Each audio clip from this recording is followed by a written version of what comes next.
Saudara yang kasih dalam Tuhan, saya mau dari program Kamu Hebat ini setiap saudara membangkitkan iman percaya saudara, berkata saya masih punya Tuhan dalam hidup saya sanggup melakukan segala perkara di dalam Kristus yang memberi kekuatan kepada gue. Haleluya. Nah, hari ini tidak seperti biasanya, tapi saya didampingi oleh co-host. Masa kita sendiri terus ya kan? Jadi saya sekarang ada co-host saya yang biasa jadi kameramen saya ya kan, tapi sekarang naik pangkat, namanya Evan. Sapa pemirsa dulu Evan. Haleluya. Gimana? Mau ngomong apa dulu pembukaan Kamu Hebat gimana? Kamu hebat. Itu co-host saya, dan hari ini kita ada tamu yang hebat saudara-saudara sekalian, dan beliau adalah Komjen Pol ya kan, Dharma Pongrekun, seorang polisi yang bertugas di Badan Cyber ya kan. Dan hari ini anugerah Tuhan beliau ada bersama-sama dengan saya, dan seorang hebat ini kita akan jumpai bukan dalam kapasitas, memang jabatannya Tuhan percayakan sebagai Komjen Pol ya kan, bintang 3, lalu masih aktif ya kan, dan juga dapat tugas negara. Tapi hari ini kita berbincang-bincang dalam kapasitasnya sebagai hamba Tuhan ya kan, sebagai jemaat dari pelayanan gereja ini. Haleluya. Jadi Bro Dharma, puji Tuhan, kita berjumpa dalam program hari ini. Haleluya. Ya kan? Nah, hari ini yang sekarang kata Alkitab tentang akhir zaman, adanya gelombang ketakutan di mana-mana. Nah, bagaimana ini? Karena di dalam kapasitas sebagai polisi, lalu Badan Cyber banyak menyelidiki tentang gelombang, tentang ketakutan. Nah, bagaimana? Hidup ini adalah peperangan roh, Ya. peperangan rohani. Bangsaku binasa karena kurang pengetahuan. Ya. Kemudian barang siapa yang ada roh ketakutan, dia tidak memiliki kasih. Iya. Allah tidak pernah memberikan roh ketakutan, dan ketakutan itu tidak ada kasih di dalamnya. Ya, betul. Pikirannya tertutup oleh ilah zaman ini. Iya, betul. Mungkin Pak Firman, saya kurang ini kalau firmannya, tetapi tertutup oleh ilah zaman ini. Nah, itulah yang terjadi sekarang. Ilah zaman ini memberikan selubung sehingga semua ini adalah permainan roh. Itu pemahaman saya. Kenapa permainan roh? Apa yang kita lawan sekarang tidak kelihatan mata, tetapi semuanya adalah permainan imajinasi. Permainan imajinasi yang masuk lewat pikiran kita. Karena pikiran dan perasaan ini adalah medan tempur dari peperangan roh. Ketika pikiran dan perasaan kita tidak kita tawan di bawah pikiran Kristus, Ya. maka kehendak kita juga tidak akan mengikuti kehendak Tuhan. Ya. Itu yang terjadi. Sehingga karena kita terselubung oleh ilah zaman ini, sehingga kita tidak bisa melihat kemuliaan Tuhan. Nah, bagaimana di akhir zaman ini Bro Dharma melihat, atau Pak Dharma ini melihat permainan iblis dalam bentuk roh ketakutan? Sekarang ini ada teknologi informasi dan komunikasi. Di akhir zaman ini, teknologi ini sengaja didesain, dipersiapkan, didesain untuk menjala manusia, menjala jiwa-jiwa. Dalam arti kata apa?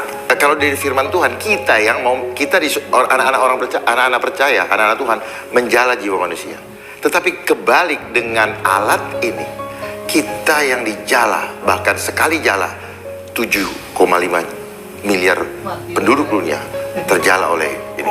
Jadi dia mempercepat proses terjadinya. Kenapa? Karena si pencuri ngamuk karena dia tahu bahwa kedatangan Tuhan sudah semakin dekat, sehingga dia mempercepat dengan itu. Kita tidak alergi dengan teknologi, tetapi yang satu ini, teknologi informasi dan komunikasi, yang dia mau curi adalah jiwa. Ada firman Tuhan mengatakan, apa gunanya memiliki seluruh isi dunia Jika jiwa kau binasa. jiwa binasa. Nah, bagaimana cara dia menjaring jiwa? Seperti ikan Nemo, dikasih makan di sini, semua masuk, Ya. masuk, alih-alih untuk beraktivitas, alih-alih untuk bisnis. Kan bisnis selalu berhubungan dengan uang dengan angka-angka. Nah, semua orang beraktivitas, akhirnya setelah semua masuk dia lock.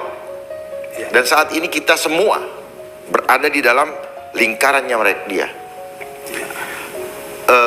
Teknologi ini bagaikan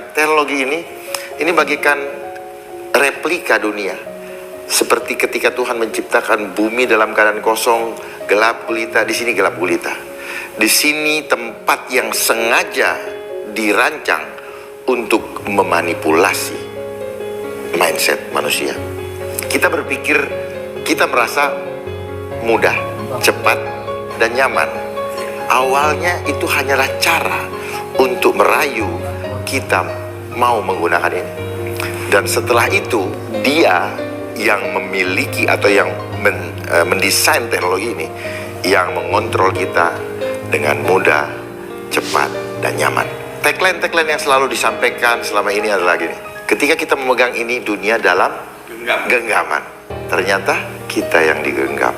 Jadi cara iblis selalu memutar balik 180 derajat.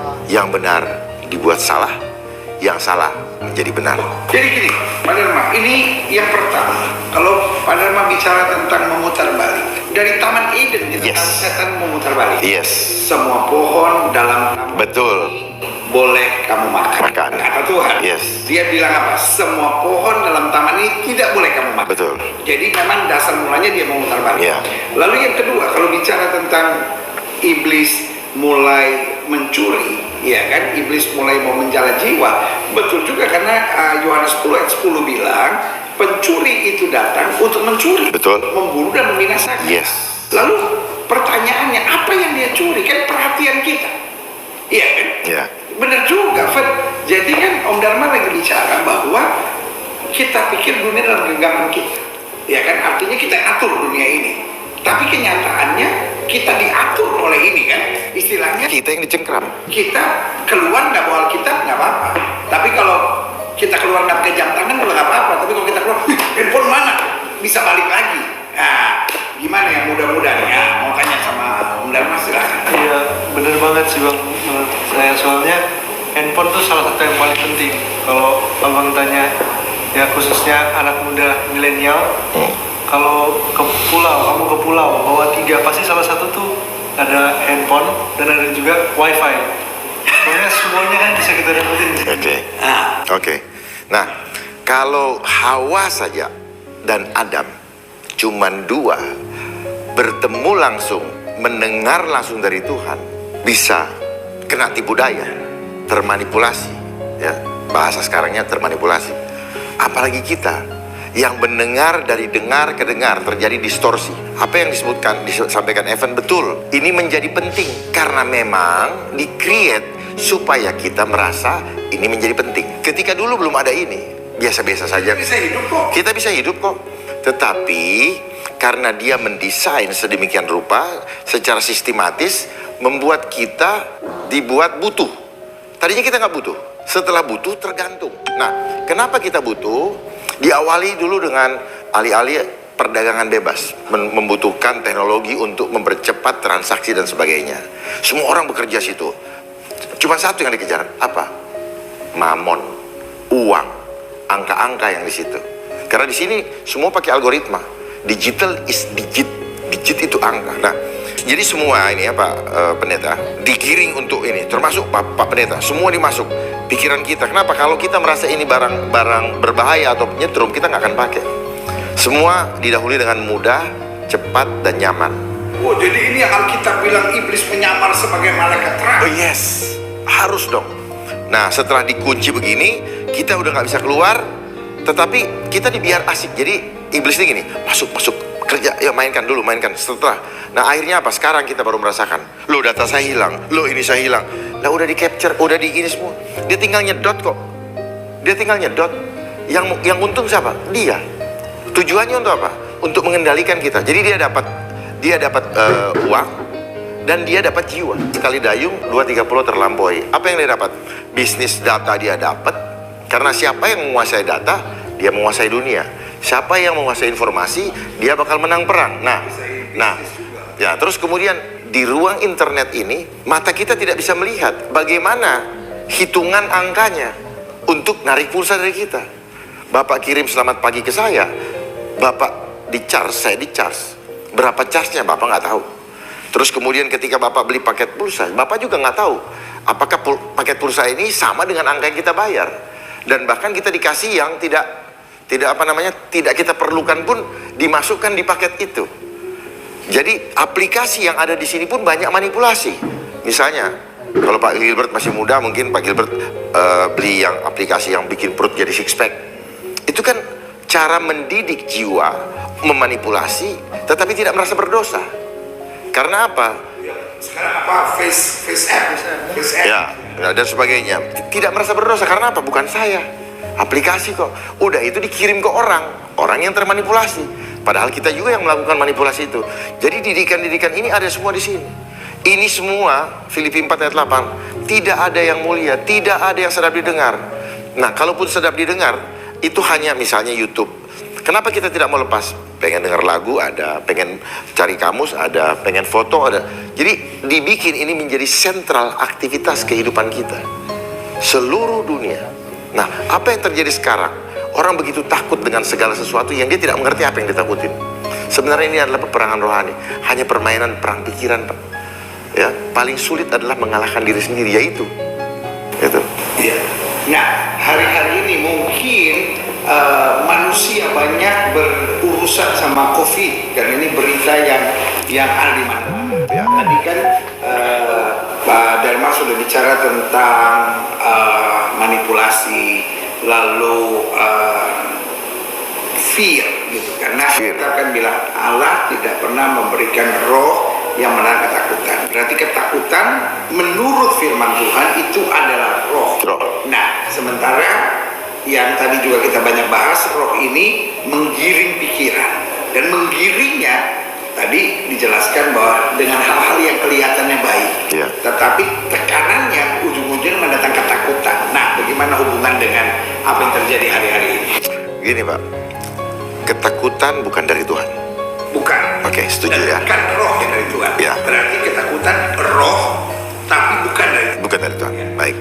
Nah, si pencuri datang untuk mencuri, membunuh misalkan. Banyak yang mati kan? Banyak binasa. Mencuri apa yang dicuri? Damai sejahtera. Damai sejahtera dicuri karena kebodohannya, karena kurang pengetahuan, akhirnya mati sia-sia dan masuk binasa.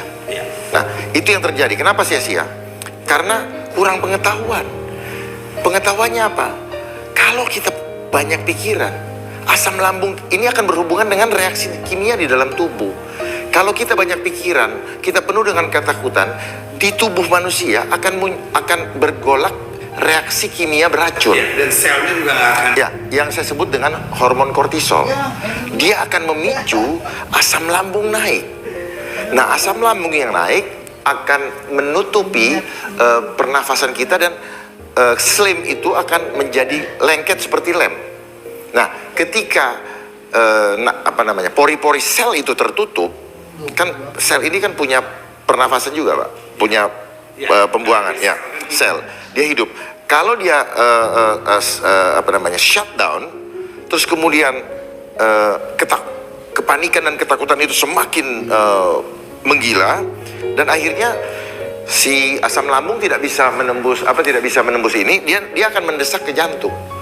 Makanya rata-rata kena jantung dan kena ini napasan. Nah, seperti itu. Semua karena pikiran.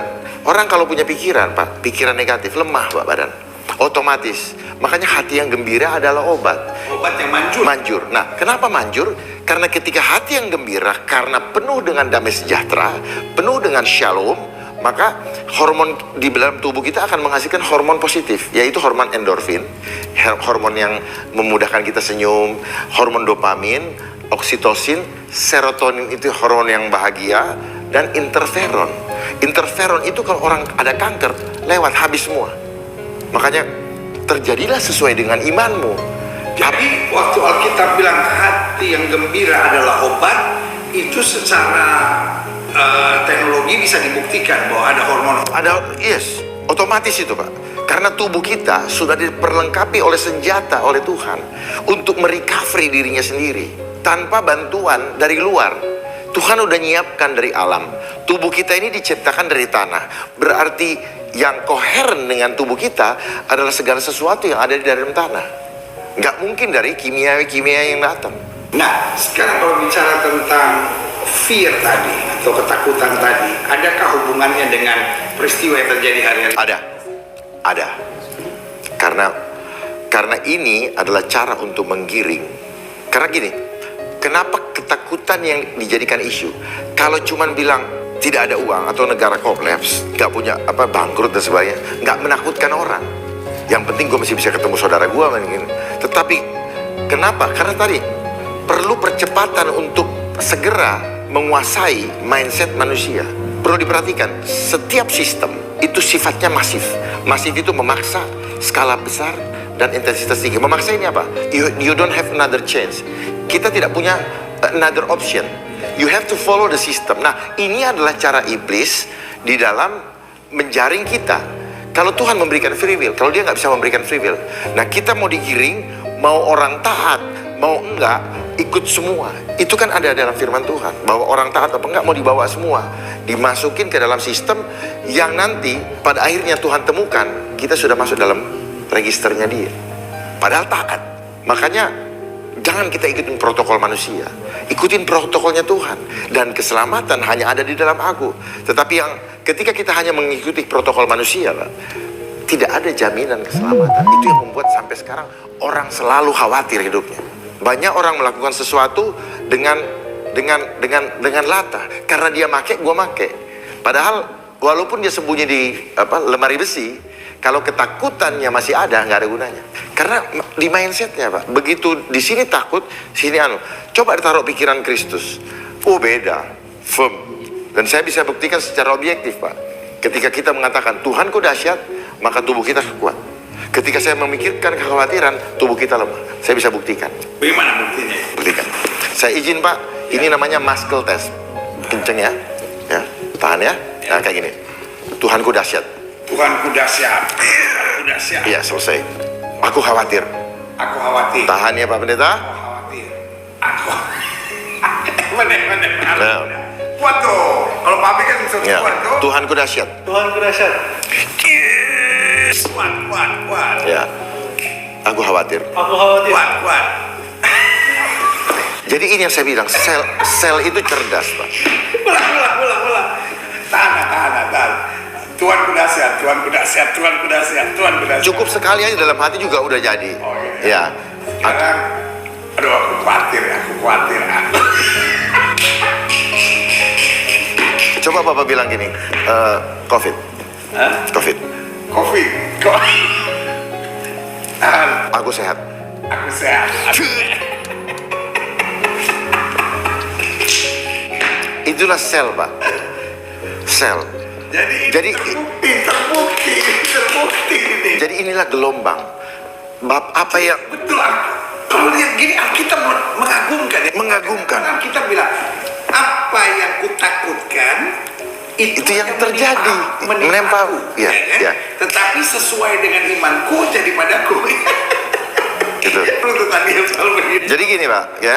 Apa saja kalau dipropagandakan, kayak misalnya jualan, misalnya Evans gitu. Wah, terus semua media mendukung, semua di sini mendukung, semua gitu. Jadi barang itu. Oh, Jadi ini permainan ada pepatah bahasa imajinasi. begini, dari semut yang kecil bisa dijadikan gajah yang besar. Kalau orang Manado bilang tas sontong sadiki tapela besar. Jadi pertanyaan itu mungkin tadi Om Dharma jawab ada, tetapi tidak semenakutkan, ditambah-tambah ketakutan yang berasal dari banyak kegiatan yang berakibat kemudian menjadi sesuatu menakutkan orang dan yang menakutkan orang. Ya kan, misalnya contoh, hari-hari ini semua orang harus pakai masker. Which is oke, pakai masker, pakai apa. Tetapi ketika sehari-hari pakai masker, berarti kan kita menghirup CO2. Ya, CO2 kita sendiri. yang harus kita buang. Para dokter sekarang belum ada yang ngomong tentang itu, berapa jam kita boleh pakai masker, ya kan? Karena kalau sehari-harian, misalnya yang kerja di kantor, tidak boleh lepas masker, katanya 8 jam. Saya pikir nggak tahu ya, mungkin nggak sehat juga ya. Karena gini, jangan rubah kodrat ilahi kita. Kodrat ilahi kita bertatap-tatapan, senyum, itu memberi berkat, memberi kekuatan. Sama seperti gini, kenapa tangan kita yang satu ini, tangan kita, ada sisi yang berbeda di sini kenapa? Ketika kita berdoa begini, kita menerima aliran kekuatan energi dari surga. Makanya Pak Pendeta tumpang tangan ini melepas energi surga. Jadi ini jangan ditutupin Pak Pendeta. Nah, inilah yang saya sebut dengan tipu muslihat. Muslihat mestinya dilihat, karena kita ditipu, akhirnya yang harus kita lihat nggak kelihatan. Nah itu, inilah namanya manipulasi. Orang kalau termanipulasi, pengetahuannya kurang, tidak berhikmat, mudah sekali dia. Karena apa? Manusia ini rentan, paling takut dia dengan kematian. Karena apa? Kita fokus hanya apa yang kelihatan. Kita orang-orang jasmania, orang-orang yang intelektual. Nah, saya mau terangkan ini. Kenapa kita begini? Karena manusia ini dari sistem edukasi dunia, kita sudah dididik untuk selalu memahami apa? Number system. Sekolah, Pak Gilbert dapat 10, saya dapat 5. Pak Gilbert otomatis merasa lebih hebat dari saya. Juara kelas. Dan itu membangun rasa, Pak. Nah, saya minder. Nah, Tuhan tidak suka kita membeda-bedakan. Tetapi dunia ini mulai membeda-bedakan itu. Nah, yang menciptakan persaingan dan ketakutan. ya, nah dengan teori juga segitiga piramida, bahwa hidup ini adalah persaingan sehat. Yang puncak. Mana ada persaingan sehat, Pak? Semua persaingan kalau ada hawa nafsu gak akan jadi sehat. Akhirnya orang main sikut-sikutan, dan paling gampang adalah mencari uang dengan uang. Nah, bicara mengenai angka, Bapak perhatikan, kenapa bank menyuruh mencari kliennya untuk menabung? Bahasa Inggrisnya saving, right? Nah, kenapa saving? Kalau orang sudah save, maka dia feel safe karena sudah banyak dia punya tabungan. Nah, begitu dia punya banyak tabungan, dia mulai menjauh dari Tuhan. Dia tidak sungguh-sungguh mengandalkan Tuhan. Bapak ingat ketika Musa, Bapak kasih pelajaran sama saya. Musa datang dikasih roti mana ketika Bapak membebaskan orang Israel dari perbudakan. Ada roti mana, tidak boleh lebih dari 1 hari. Artinya apa? Kita tidak boleh mengumpulkan harta duniawi, supaya setiap hari kita hanya mengandalkan Tuhan. Tidak. Ketika ada orang muda datang kaya kepada Yesus, dengan apakah harus lakukan supaya masuk surga? Tentunya jual hartamu, ikut aku. Jadi tidak pernah ada. Nah, nanti di akhir zaman ini, yang tidak akan lama lagi, seperti keadaan sekarang sedang digiring kita untuk dipasang chip. Itu udah pasti, Pak. Di Wahyu 13 tadi. Makanya di Wahyu 13 bilangan itu, the number is, bilangan manusia. Makanya manusia begitu dikasih uangnya di bank, banyak angkanya, senang sekali kan. Tetapi begitu dikasih angka positif atau kematian, takutnya minta ampun. Berarti belief system kita sudah dibangun hanya dengan angka. Dari mana sejarahnya ini angka? Ketika manusia kehilangan kemuliaan Tuhan, nilainya kualitatif. Terus kemudian dia mereka-reka bagaimana mencari kemuliaan itu di dunia lewat angka. Makanya orang berlomba-lomba mencari uang supaya dia mendapatkan kemuliaan. Disitulah rahasianya angka. Dia membuat simbol-simbol.